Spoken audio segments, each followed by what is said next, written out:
this morning, we are going to unpack another truth, and that is that hope is an anchor.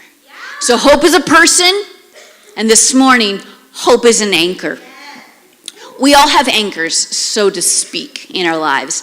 Anchors are weighty objects, you know that keep us grounded, that keep us feel safe. But sometimes we refer to like things or people as our anchors. Some people might refer to their spouse or their family as an anchor. And I have graphics that are going to come up that will promote this, just certain suggestions. Family as an anchor, or it could be sports. Maybe you turn to sports for your anchor. You're like, man, I just need something. And that's what it is for me. Maybe it's a hobby like art or exercise. It could be music.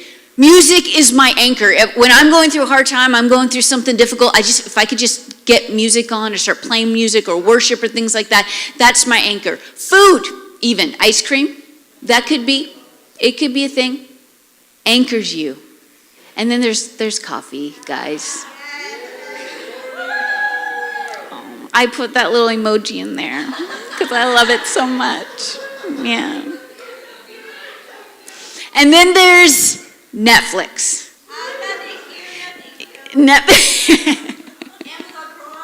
Netflix and chill. Some people just like, in the evenings, I just need to relax. I'm just going to turn on some TV, watch a show, and just relax.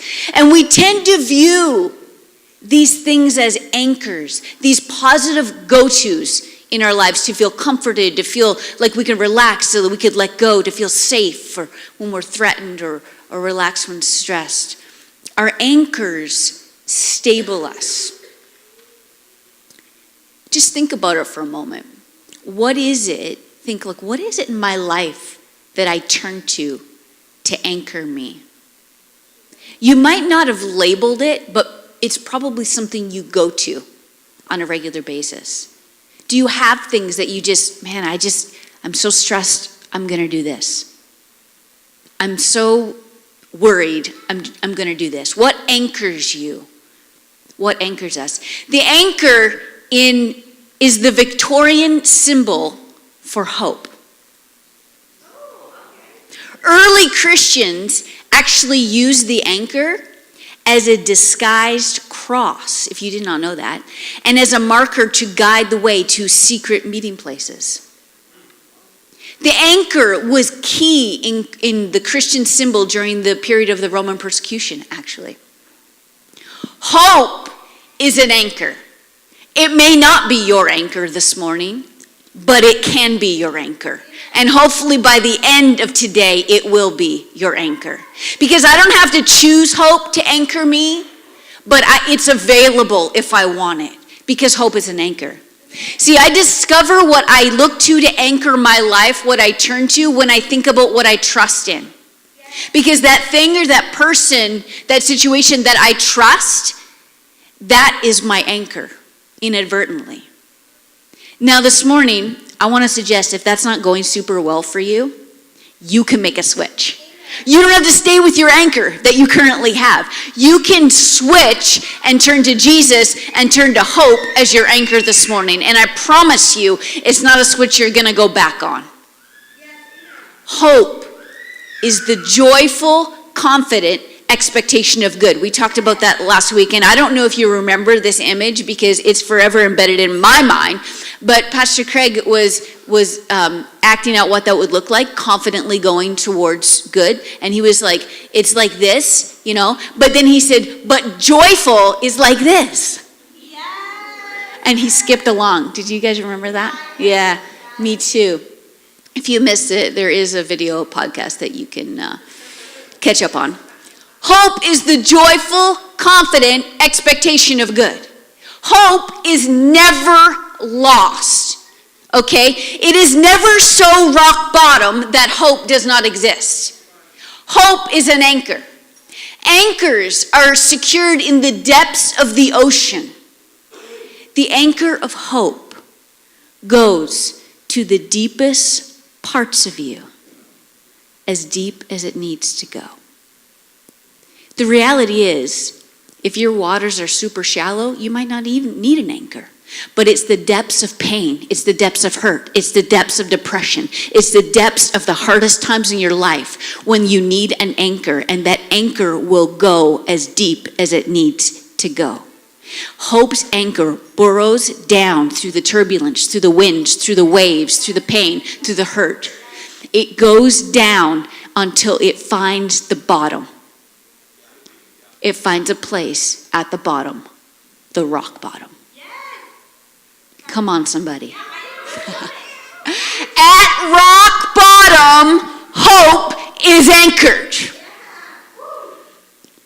And you know what makes this even better? Hope is a person. Hope is a person, and hope is an anchor. So Jesus takes up permanent, steady, firm status at your rock bottom. Come on. Anchors keep us from drifting due to wind or current or waves or circumstances. When you go through life, when you go through pain, through challenges, your peace, things in your life will be challenged. But anchors secure you in place. These forces will come from the outside in to threaten us, but hope is your anchor, and it keeps you in place. I don't know if you've ever anchored a boat yourself, but maybe you've seen one anchored. I've never anchored one, but I have seen it. If you've noticed, when a boat is anchored, it still moves. The boat still moves. It still rocks. It's still affected by the wind. It's still affected by the waves. Even when that anchor is embedded in a secure location, it's not coming out.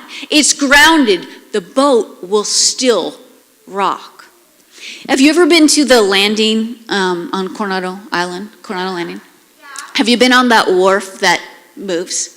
Yeah, so whenever we like going out there, we pick up a Starbucks on the way, and then we go to landing, we walk around, and sometimes we bike ride, and it's great. And we always make our way to this wharf. We've done this dozens and dozens of times. Like, the wharf is no different. It's always the same, but we always go out there. I don't know.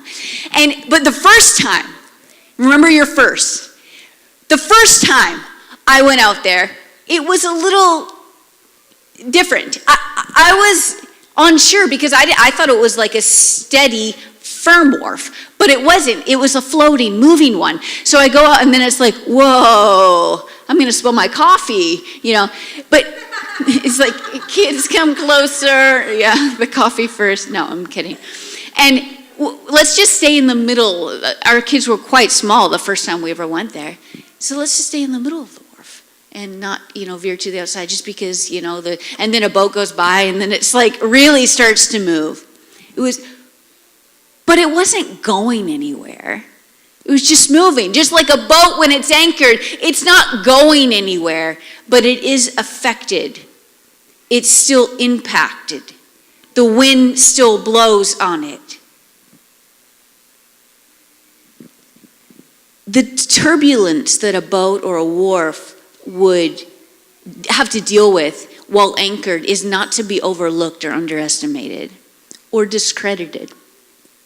It's real, and it's rocky, and it can be worrisome, but there is an assurance in knowing that boat, that wharf, is not going anywhere.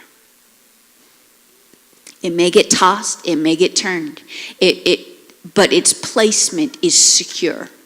The anchor is undoubtedly firm in the middle of your crisis, in the middle of your disappointment, in the middle of your pain, in the middle of hurt and situations that you have no control over. When you're anchored in hope, the wind and the waves, it will come on your life. The wind will hit your face. It'll mess up your hair. It'll do things to you that are painful and difficult to navigate. But your life is not going anywhere because it's anchored in hope.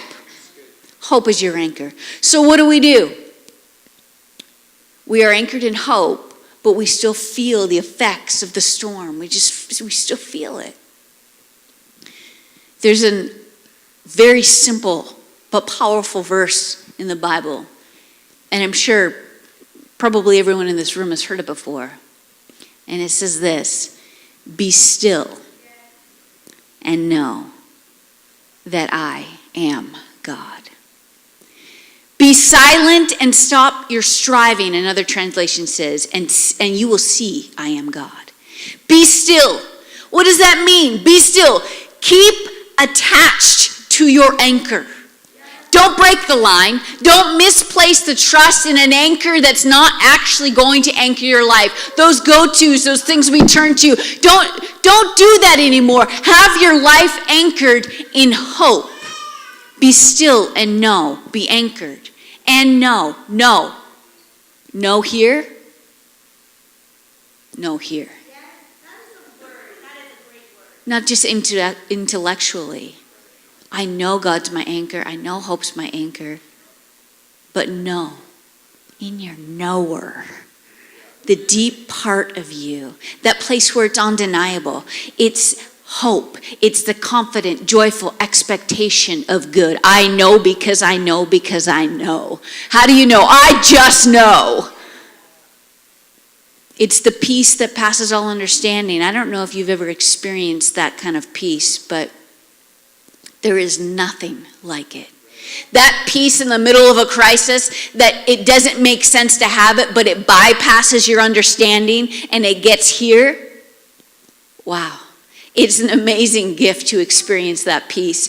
And it's an attribute of God that you're going to want to encounter, and not that you're going to pray for bad situations to come through so you can encounter. I feel like we don't need to do that. There's enough of them to go around. That I am God. What does that mean? I am God. I am. See, I am doesn't need anything else. I am stands alone. I am. I am who I am.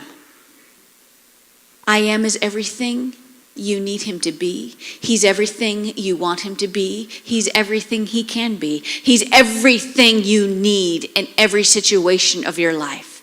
It's unstated, but it's undenied. It's unexplained, but he's unrestrained.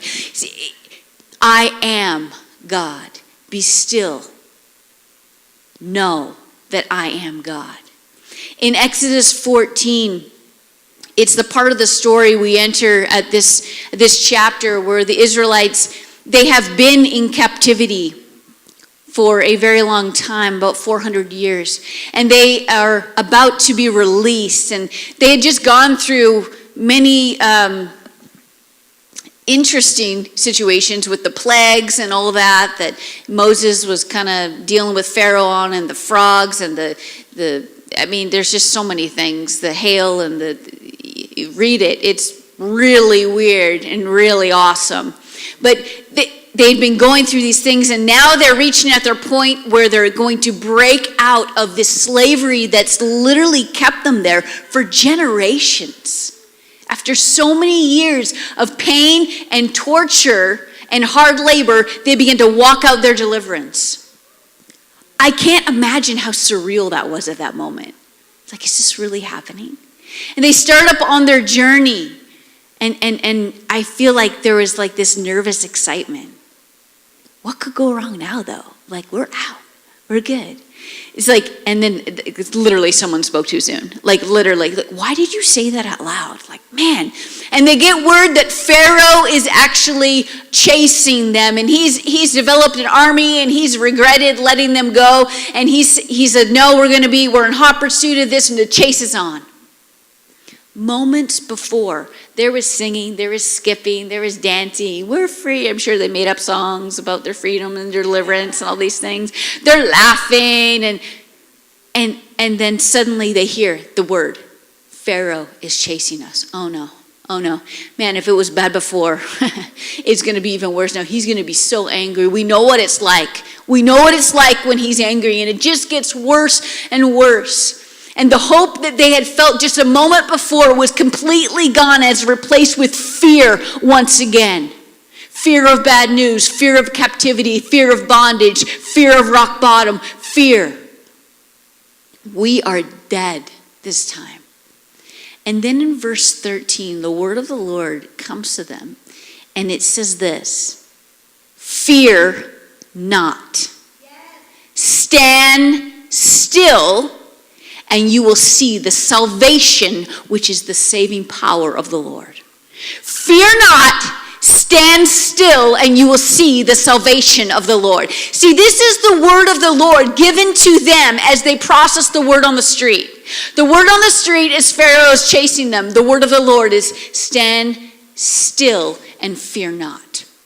My saving power is coming for you.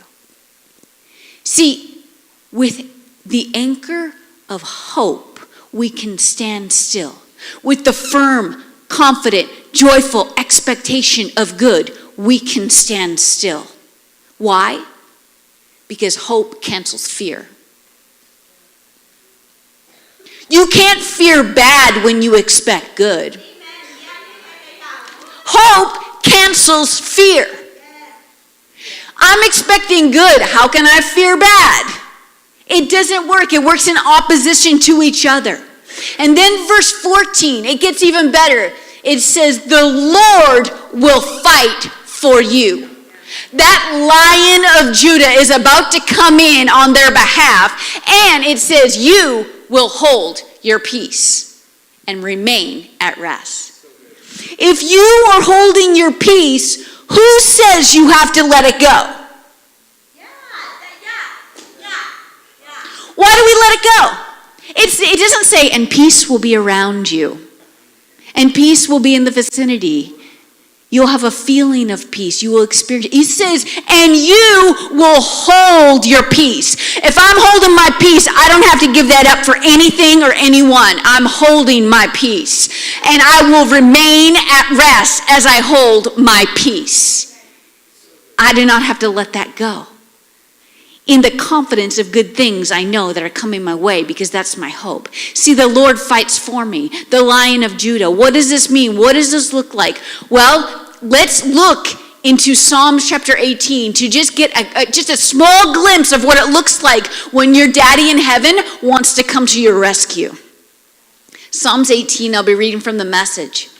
It says, the hangman's noose was tight at my throat. Devil waters rushed over me. Hell's ropes clinched me tight. Death traps barred every exit. A hostile world. I call to God. I cry to God to help me.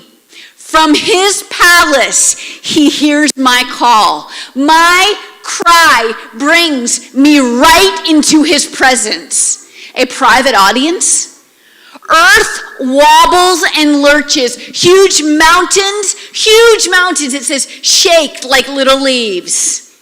Quake like aspen leaves because of his rage.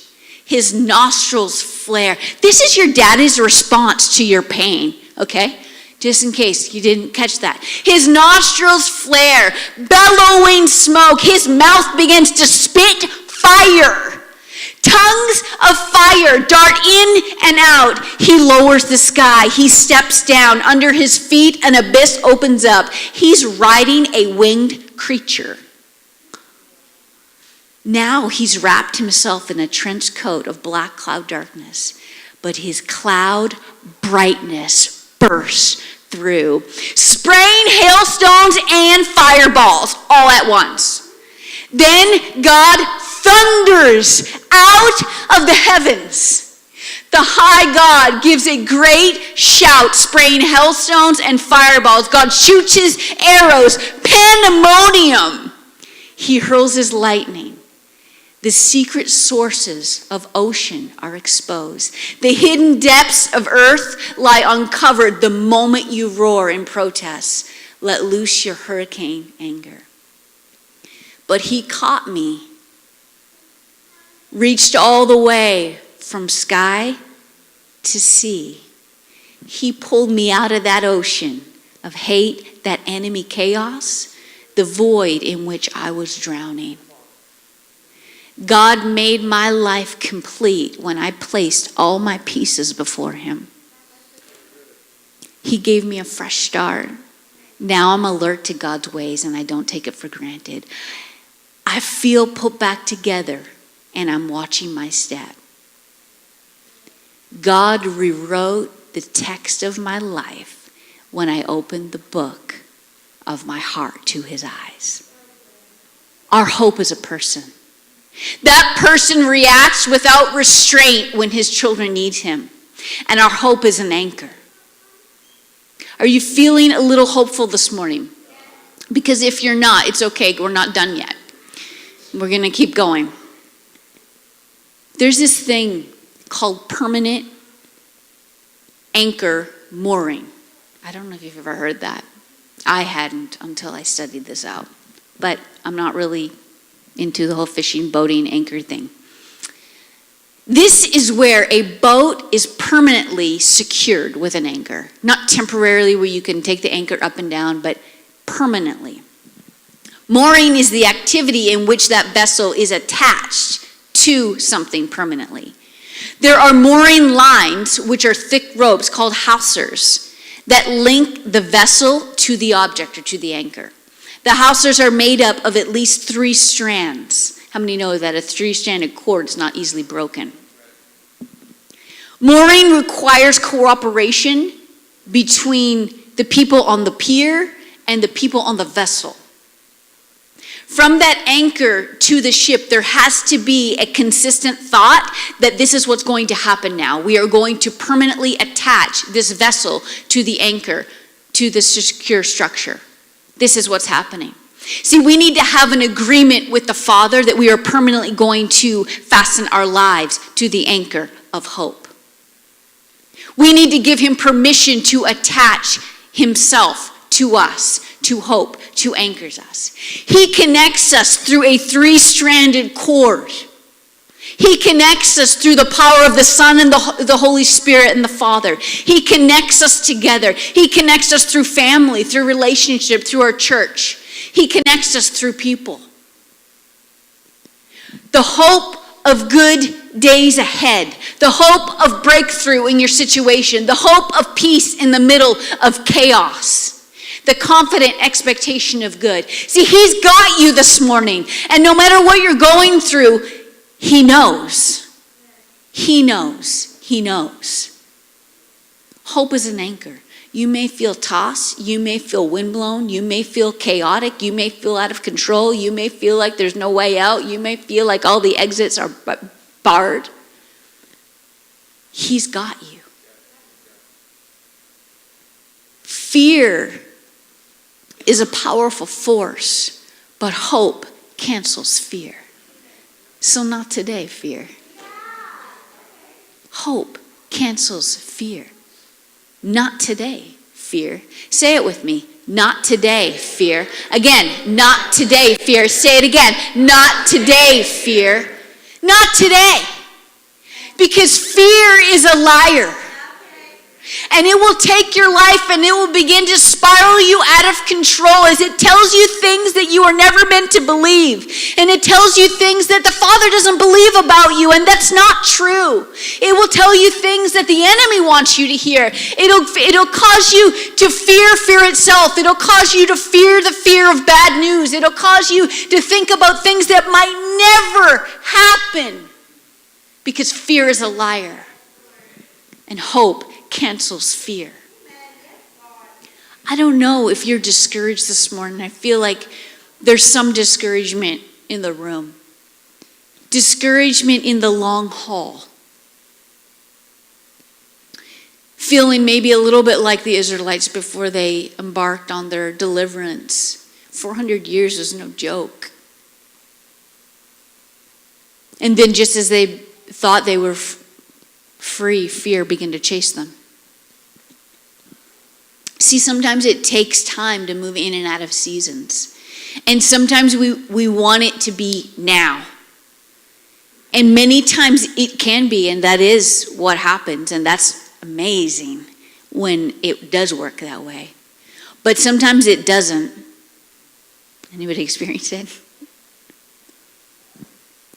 And sometimes there's seasons and there's ebbs and flows. And that's tough. And sometimes things don't even go our way. And sometimes we're believing for something and the opposite happens. But in those seasons, and while you wait, and when there's disappointment, and when things don't go our way, our hope is our anchor. You will not drift, you will not die, you will not fold under the pressure when hope is your anchor. When the storm stops, you may look weathered. You might look windblown. You might look a little more rough than you did when you started. You've learned a few things, but you will not be lost. Because your anchor prevents the drift. And the Lord fights on your path. We stand still. We hold our peace, anchored to the confident expectation of good. And the Lion of Judah is out wreaking havoc on our behalf. You say, Renee, sometimes I just don't know how to have hope. There's a revivalist from many years ago named Smith Wigglesworth. You know what he used to say? Only believe. Only believe. That's it. It's just simple. Just keep it simple. Cancel all other thoughts. Reject all other doubts. Only believe. Renee, my life is too much. It's too chaotic. There's so much going on right now. It's so crazy. The storm around me. I want to have hope, but I can't. The holding power of modern anchors like these days is remarkable. It actually has the capacity to hold up to 200 times its weight. So that means a 5-pound weight, a 5-pound anchor, can hold up to 1,000 pounds. See, his yoke is easy. His burden is light. It doesn't matter how chaotic your life is. It doesn't matter how hard it is, how heavy it is, the weight you have to bear. Because you can make that switch, and that mere 5-pound anchor, that hope attached to you, is a feather compared to the strength it yields to keep your life together. It yields as you navigate your storm. As I just bring this to a close this morning, let's go to Hebrews chapter 6. Hebrews chapter 6, verse 19 and 20. It says, this hope, this confident assurance, we have as an anchor of the soul. It cannot slip, and it cannot break down under whatever pressure bears upon it. Come on. It's a safe and steadfast hope that enters within the veil of the heavenly temple, that most holy place in which the very presence of God dwells, where Jesus has entered in advance as a forerunner for us. This hope enters within the veil. This hope goes past the gates of praise. The gates of praise. God, you are good. I worship you. I love you. That's the gates of praise. And as we praise in the middle of our pain, we go past these gates into the most holy place, the very place it says where God dwells. Jesus has entered in advance. He's already there as a forerunner for us. Why? Because Jesus is our hope, our anchor for our soul that resides beyond the veil. So everything we need for our minds, for our will, and for our emotional health is anchored in the very presence of God down to the very deepest parts of us, because hope is an anchor and hope is a person at our rock bottom.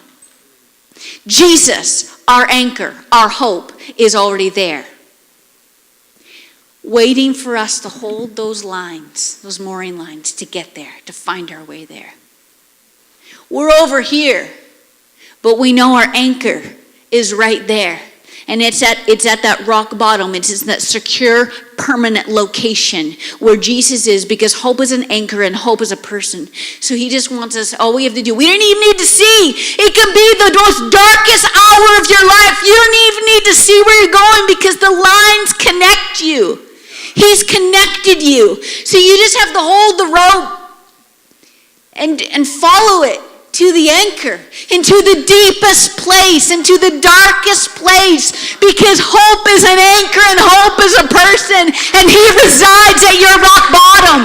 And I may suggest to you this morning that your rock bottom is not what you thought it is, because the word says that Jesus is our rock, and he is the rock in which we stand on firm foundation. You thought your rock bottom was bad, but oh, it's good, because Jesus is your rock, and he is at your rock bottom, and he is your rock bottom. And where Jesus is, beyond the veil, into the presence, where the very place of God dwells, what could happen? Anything. Anything. Because all things are possible and all things are probable. Where Jesus is.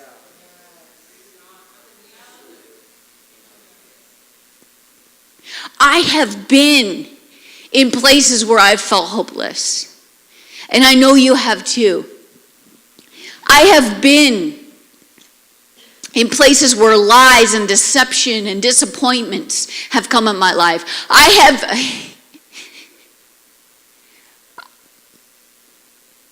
have been in the middle of my living room, in the midst of severe disappointment, playing songs and just dancing on my disappointment. I have wondered if there's a way out of this mess. I have fought the guilt and shame of making mistakes and being like, why did I do this? I've been in hopeless situations where I didn't know if my baby girl was going to live.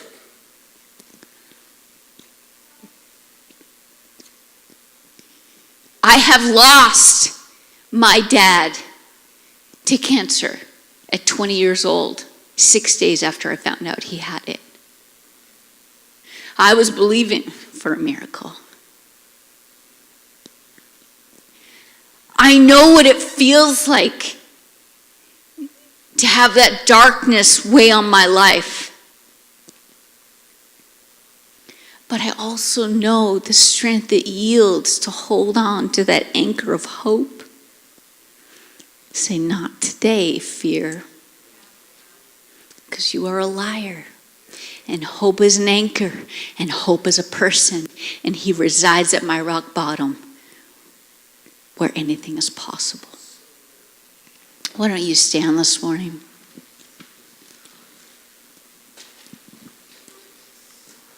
I don't know where I would be without hope this morning, but I could make a pretty good guess.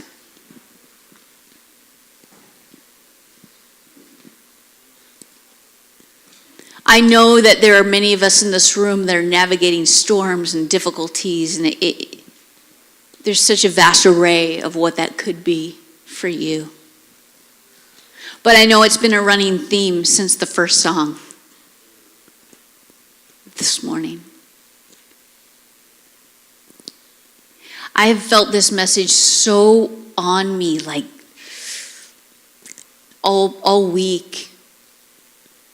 And I feel like there's breakthrough in this room this morning. One of the visuals that I was feeling and sensing as I was preparing with those lines of connectivity from the vessel to the anchor, those ropes, was how we are connected through family and through people. So I do want to pray for you this morning, but this is how I kind of want it to roll. If you wouldn't mind, if you're comfortable, could you just grab the hand of the person next to you?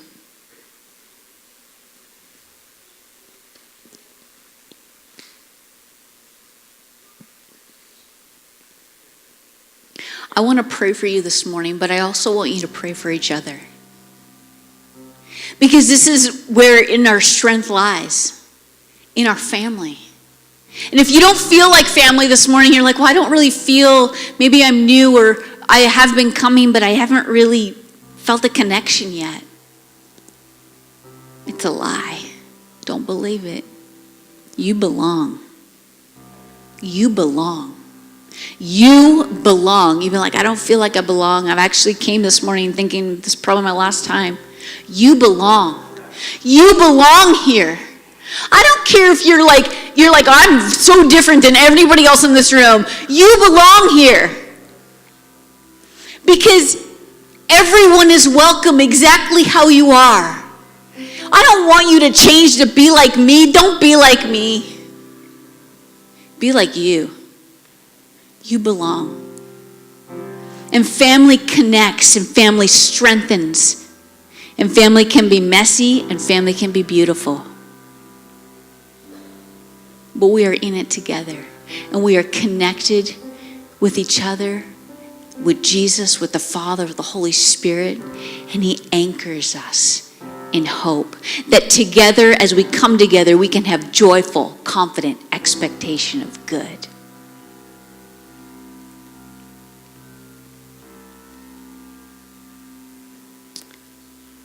If you're going through something this morning, just begin to close your eyes and just begin to speak out truths. Speak out truths like fear is a liar. Speak out truths that you're anchored in hope. Speak out truths that good things are coming your way. Speak out your breakthrough. Father, I thank you that you're bringing me breakthrough this morning. Speak out peace. I thank you that you give me the peace that passes all understanding. Speak out perseverance, that I can do all things through Christ who gives me strength. Speak out your joy, like Craig talked about, that's in seed form. I have joy of the Lord inside of me. I have strength. I have energy. I am full of vitality and life. Begin to speak the truth of the gospel of the good news over your life. Wash your mind with the word of truth this morning. Now begin to pray for the person on your right and the person on your left. Just begin to pray for each other. Begin to release hope. I just release hope in their life. I just release hope over their situation. I release breakthrough over this person, over my brother, over my sister, over my friend.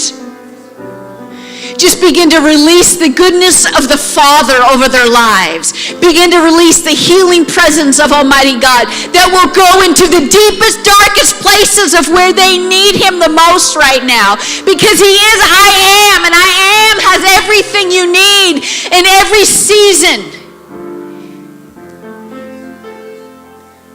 Begin to speak the favor, the goodness, the blessing, the healing, the miracles over their lives.